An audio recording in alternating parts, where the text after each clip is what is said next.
Assalomu alaykum qadrdonlar, yaxshimisizlar? Charchamayapsizlarmi? Xo'p, biz papugay boqadigan akamizni xonadonlariga kelganmiz. Bu joyda noyob turlari ham bor ekan papugaylarni, ya'ni privoznoylari.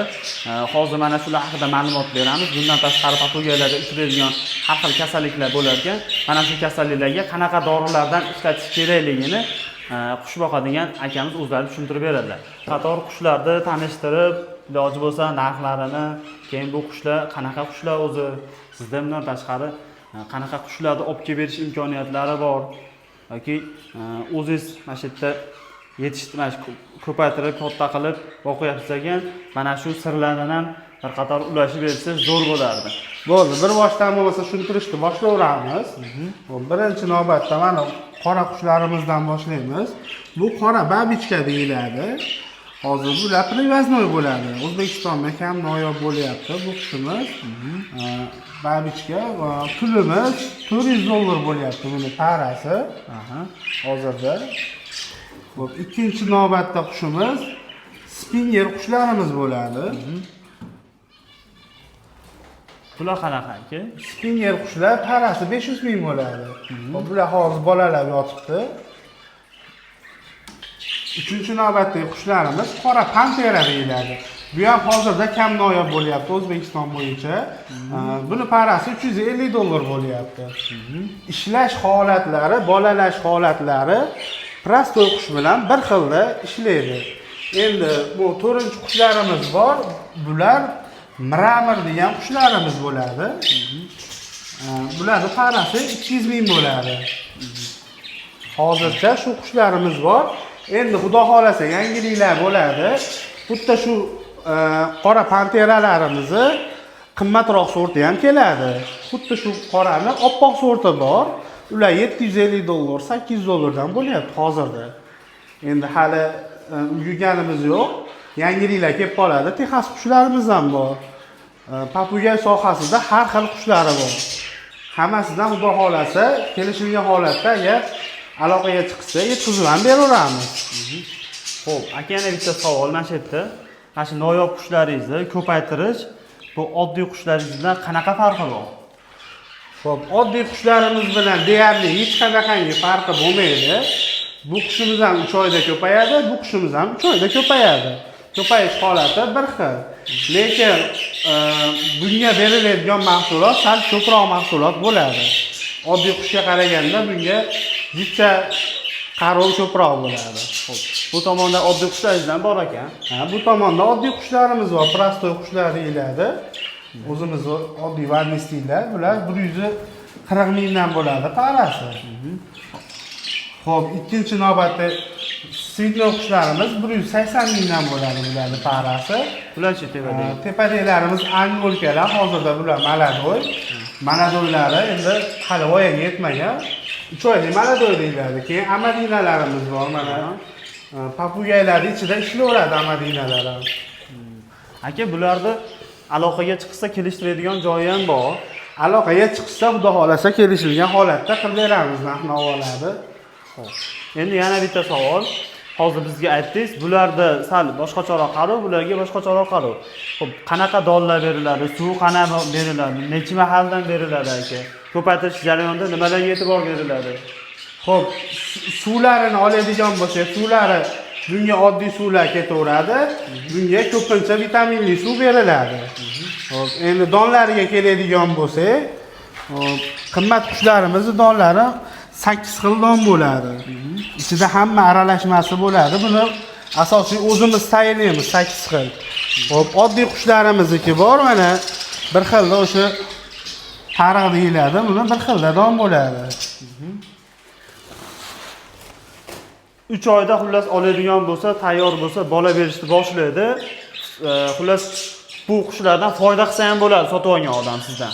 Bu qushlardan xudo xolasa foyda qilsa bo'ladi. Papugay yo'nalishi eng yaxshi yo'nalish deb o'ylayman men sohamda.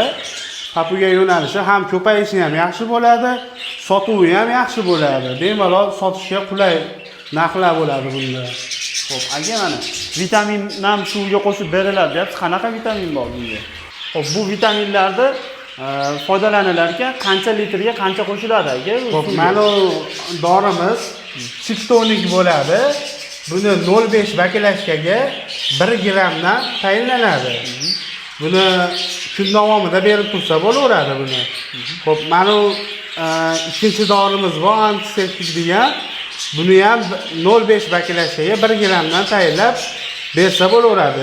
Lekin ikkosini alohida beriladi. Qo'shib yuborilmaydi, alohida bir safar bundan berilsa, bir safar bundan beriladi. Ikkosini bitta qo'yib berilmasa ham. Yo'q, ikkosini bitta qo'yilmaydi. Faqat bitta qo'yiladi. Xo'p, masalan, o'sha siz aytgan suvni bugun bittasini qo'yib bersa, u tugashi bilan keyin narigi vitaminga qo'yiladi. Ha, tugagan holatda shu vitamindan har doim foydalanib tursa bo'laveradi. Uni qanaqa haftada bir marta yo har kuni qo'ysa bo'laveradi buni yo'q, o'sha bir haftada bir marta almashtiriladi. Xo'p, bir haftada bir marta o'sha bitta vitamindan berildimi, bir hafta oddiy suv bilan boqiladi. Undan keyin bir hafta keyingisidan beriladi. Tushunarli. Uni o'zining tartibi bor ekanda, demak. Xo'p, aka, mana bu yerda kasallangan qushlaringiz bor ekan. Bu qushlar nima bo'lgan bularga aka? Xo'p, aka, bular karantinga olingan qushlar. Ular asosiy mana ularning ichida bo'ladi. Shunday holat ko'rildimi, sirazi karantinga olish kerak. Bunda hozir 3 ta yo'nalish bo'ladi. Birinchi taxminimiz shamollash bo'ladi, ikkinchi taxminimiz ichi ketdi bo'ladi, uchinchi taxminimiz bit bosib qolgan bo'ladi. Endi xo'p, shu holatlarga qanaqasida dorilar bor, yechimlar bor aka? Xo'p, dorilarimiz xo'p, shamollashga Oksan degan anaqamiz bo'ladi. Pensilin shishada bo'ladi, Oksan yozuvi bo'ladi. Aptekalarda sotiladi. Aptekada sotiladi. Xuddi shuni ham 0,5 baklashkaga tayinlanadi. Asha qushlarni 1 soat, 2 soat chanqatib turib, bitta berib yuboriladi. Xo'p, ichi ketdiga bo'ladigan bo'lsa, u ham odam aptekasida bo'ladi. O'sha ichi ketdi o'zi tabiiy tabletkalarimiz bor. Uni ham xuddi shu holatda 0,5 baklashkaga bir donasini tayinlab, chanqatib turib ichqizib yuboriladi. Kun davomida necha marta bo'ladi aka? Kun davomida bir mahal qo'yadi, ertasiga yana olib qo'yib, chanqatib turib yana beriladi uni. Tushunarli. Uchinchi holatimiz, agar mabodo bit bosgan bo'lsa, uni bilish qiyin, lekin o'zimizning jaydarim o duslardan bor. Shuni sevib boriladi. Qafasiga ham yo'q, qushgami? Qafasiga ham sevsa bo'ladi, o'ziga ham sal-sal sevib borsa bo'ladi. Agar bu kor qilmaydigan bo'lsa, o'zini tomchitadigan dorisi bo'ladi.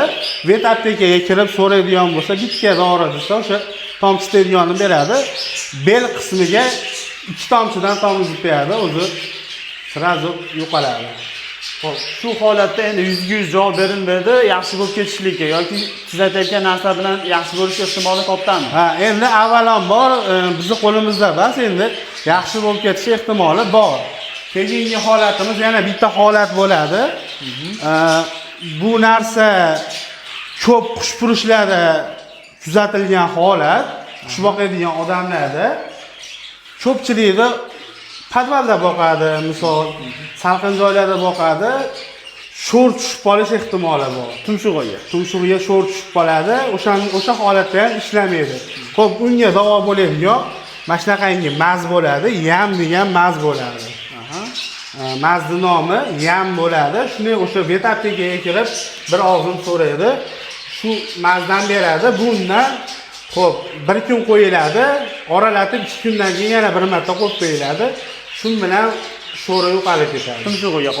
Tumshug'iga qo'yiladi, oyoqlariga qo'yib qo'yiladi. Tushunarli. Xo'p, aka, to'liq ma'lumot berdingiz qo'ldan kelgancha. Endi kamchiligi bo'lsa, aytga yurishmaydi, to'ldirib ketishaveradi kommentariyada. Boshqa mutaxassislar, boshqa qushpurishlar bo'lsa, xudo xolasa akamizni mana joylarni chiroyli qilib, obzorlarni qilib, qishlarni ko'rsatdi. Yaqin kunda yana noyoblari keladigan ekan.